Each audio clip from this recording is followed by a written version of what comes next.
2018, le GR20, c'est reparti. Pierre et Dominique sont allés à pied à l'hôtel depuis l'aéroport de Bastia.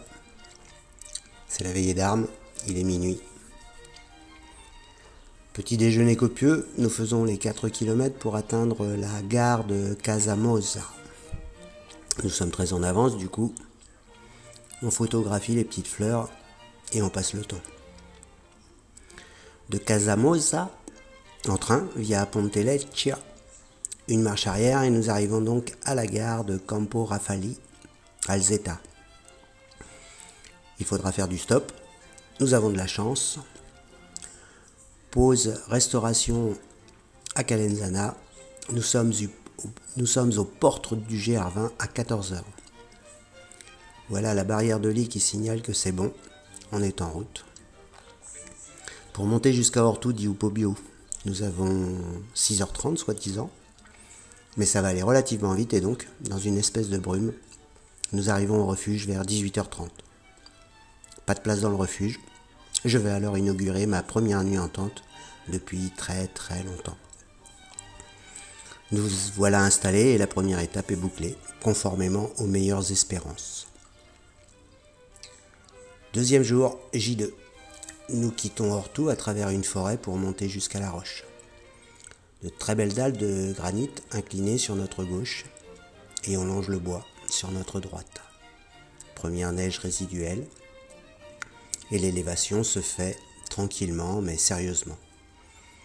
Nous allons dépasser des Japonais dont l'un ne semble pas à son aise. Le tracé nous emmène jusqu'à Boca Vartoli. Nous voilà à 1900 mètres. Il faut faire attention. On enchaîne avec Boca Illuminata. Tout ça avance bien.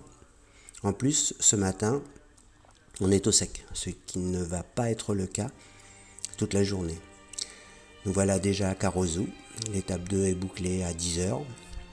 Sortie de Carosu par une magnifique passerelle. Occasion de faire un petit film avec Pierre en montrant l'élasticité de la structure. Et puis on a une magnifique vue sur l'amont du torrent. Pierre snobera par la suite l'échelle. Pas fier, je le limiterai quand même. Ensuite, c'est la lessiveuse jusqu'à Ascustagno. J3. C'est, je crois, là, c'est vraiment la journée de ouf. Pas séché de la veille, nous partons de la station de ski pour monter au Cinto. Frontal jusqu'à 5h30. On s'élève pas mal et finalement, on arrive dans la neige. Il n'y a plus le choix, il faut mettre les crampons et faire des zigues et des zagues. Les passages dans la roche nécessitent de les enlever et de les remettre. Nous arrivons au col des Éboulis. Il y aura d'autres histoires à raconter. On est déjà dans la descente vers Tijetu. Nous y arriverons après un orage de grêle sur le passage au-dessus du lac. Et puis à Tijetu, nous faisons une petite pause, un thé chaud. Et c'est reparti pour aller à Ciotulu di Imori. Et là, de nouveau des trompes d'eau. Ça veut dire des torrents qui débordent et donc plus de gué. En revanche, à la fin, quand on arrive presque au col, la nature nous offre un magnifique arc-en-ciel pour nous saluer. On n'est pas peu fiers de notre périple du jour, restera à sécher dans le refuge et supporter des ronflements déments.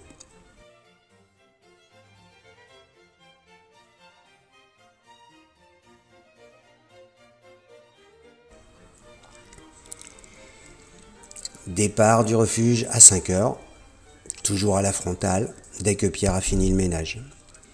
Une première passerelle pour s'octroyer une pause photo et penser à enclencher les GPS. Les paysages défilent. C'est l'étape la plus bucolique et la plus longue du GR. Comme on double, ça veut dire que la marche va être vraiment très longue aujourd'hui.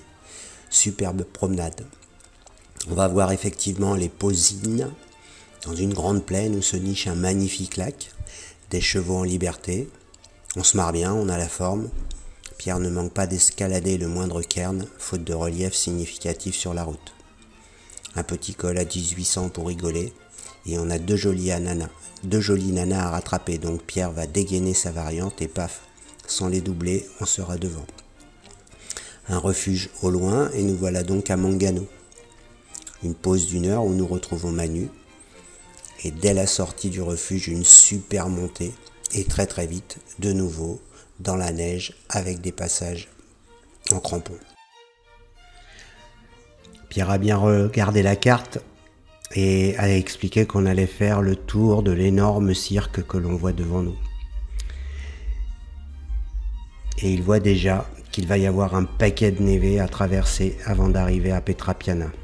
Et donc, que les modalités de franchissement seront à voir au cas par cas. La brume revient en soirée, ce sera de nouveau l'attente dans l'humidité et des températures frisquettes.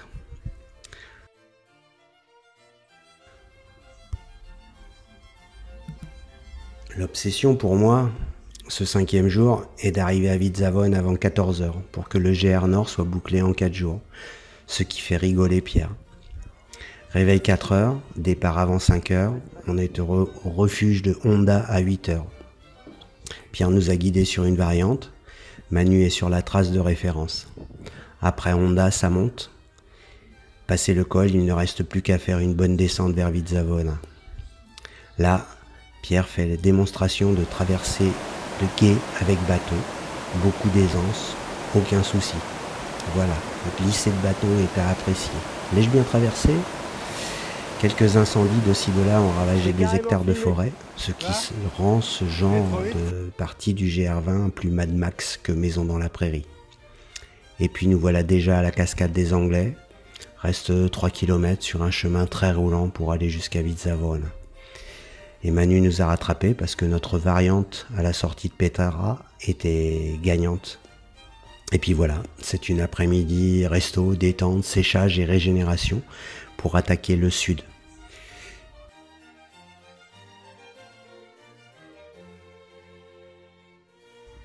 Une vue carte du GR Nord, 9 étapes, 96 heures, je me sens enfin confiant, super bien.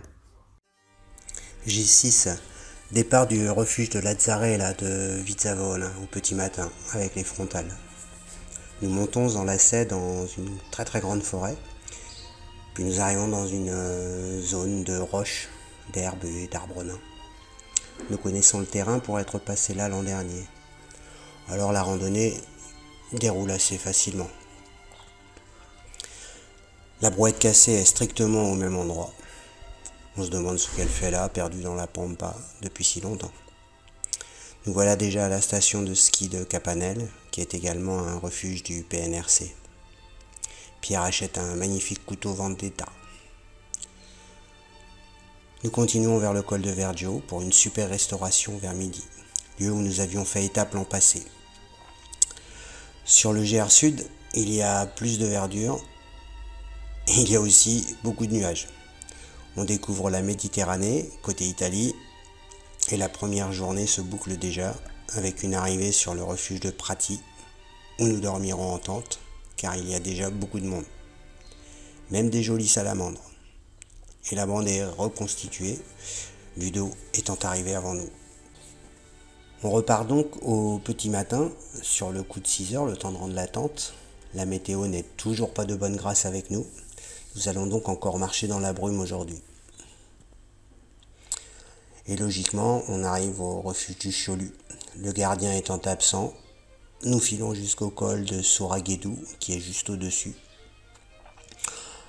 La route continue, on retrouve une petite zone traversée l'an passé, rêvée pour bivouaquer, mais cela est interdit sur le GR20.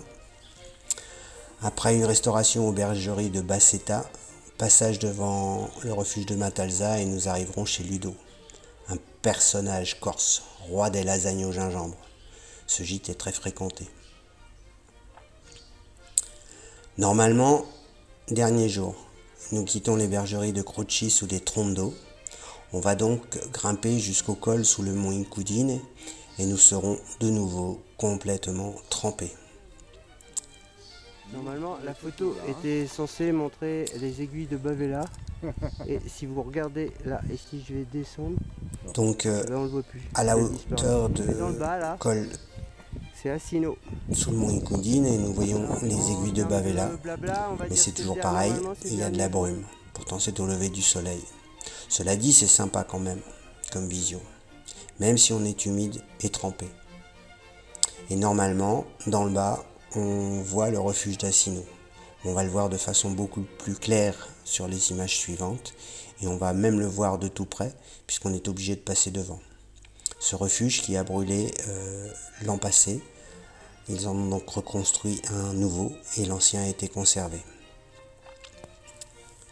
Nous continuons donc le chemin, cette fois-ci vers le col de Bavela. Il s'agit d'une longue marche. Nous ne faisons pas la variante alpine cette année, mais il y a des endroits quand même assez sympas en empruntant par la variante. Et puis nous arrivons au col de Bavela où on prend la pause et où on fera une pause de restauration avec la surprenante découverte que ce village n'est toujours pas relié au réseau EDF et donc ça marche uniquement avec des groupes électrogènes. Nous sommes repartis vers Paliri en début d'après-midi. J'ai peu d'images de cette partie car la marche s'est encore passée sous des trompes d'eau jusqu'à l'approche de Conca. Puis petit à petit, le ciel a mis du bleu dans son gris.